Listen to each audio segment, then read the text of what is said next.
আসসালামু আলাইকুম। আজকের ভিডিওতে আমরা দেখব হিমোগ্লোবিন কনটেন্ট সম্পর্কে। আমরা যখন ব্লাড টেস্ট করি তখন একটা ঘরে দেখা যায় হিমোগ্লোবিন কনটেন্ট সম্পর্কে বলা আছে। তো হিমোগ্লোবিন কনটেন্টের আমরা যদি নরমাল ভ্যালুটা দেখে নিই, নরমাল ভ্যালুটা যদি আমাদের জানা থাকে তাহলে রিপোর্ট বুঝতে অনেকটাই সুবিধা হবে। তো হিমোগ্লোবিন কনটেন্ট বা হিমোগ্লোবিনের পরিমাণ আমাদের রক্তে কেমন থাকে সেটাই সেটা হচ্ছে গ্রাম পার ডেসিলিটার এককে দেয়া থাকে। তো মেল, ফিমেল আর নিওনেটের ক্ষেত্রে হিমোগ্লোবিন কনটেন্টটা আলাদা হতে পারে। যেমন মেলের ক্ষেত্রে আমরা দেখতে পাচ্ছি যে এটা হচ্ছে 14 থেকে 18 গ্রাম পার ডেসিলিটার। ফিমেলের ক্ষেত্রে 12 থেকে 16 গ্রাম পার ডেসিলিটার, মেল থেকে একটু কম। আর নিওনেটের ক্ষেত্রে বা নবজাতকের ক্ষেত্রে হিমোগ্লোবিন কনটেন্টটা থাকে অনেক বেশি, 23 গ্রাম পার ডেসিলিটার বা 14 থেকে 24 গ্রাম পার ডেসিলিটার।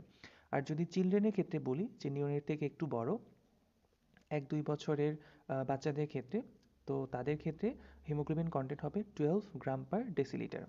এখন আমাদের নর্মালি প্রশ্ন জাগতে পারে যে এই ভ্যারিয়েশনটা কেন থাকে, মেল থেকে ফিমেলে কেন কম থাকে। আমরা জানি মেলে প্রধান সেক্স হরমোন হচ্ছে টেস্টোস্টেরন। টেস্টোস্টেরন এরিথ্রোপয়েসিসকে স্টিমুলেশন দেয়। আর যেহেতু বেশি বেশি এরিথ্রোপয়েসিস ঘটে, এজন্য এরিথ্রোসাইট বেশি তৈরি হয়, আর এরিথ্রোসাইটের মধ্যে হিমোগ্লোবিন বেশি থাকবে। এজন্য মেলে যেহেতু টেস্টোস্টেরন আছে, এরিথ্রোপয়েসিসকে স্টিমুলেশন দিচ্ছে বেশি বেশি, এজন্য মেলে হিমোগ্লোবিন কন্টেন্টটা বেশি থাকে। আর ফিমেলে যেহেতু টেস্টোস্টেরন থাকলেও তা পরিমাণে খুব বেশি নয়, এজন্য ফিমেলে হিমোগ্লোবিন থাকে 12 থেকে 16 গ্রাম পার ডেসিলিটার, যেটা মেল থেকে কম। আর নিওনেটের ক্ষেত্রে দেখা যাচ্ছে অনেক বেশি হিমোগ্লোবিন থাকে। এর কারণ হচ্ছে একটা নিওনেট বা বাচ্চা যখন গর্ভে থাকে, সে যখন ইউটেরাসের মধ্যে থাকে তখন তার মধ্যে একটা হাইপোক্সিয়া ডেভেলপ করে। তার তো বাইরের সাথে যোগাযোগ হচ্ছে না, তো মায়ের সাথে প্লাসেন্টার মাধ্যমে তার যোগাযোগ বা রক্ষা করতে হয়।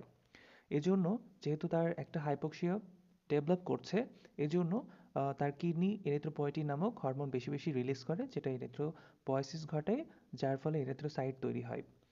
আর এরিথ্রোসাইটের মধ্যে হিমোগ্লোবিন বেশি থাকে।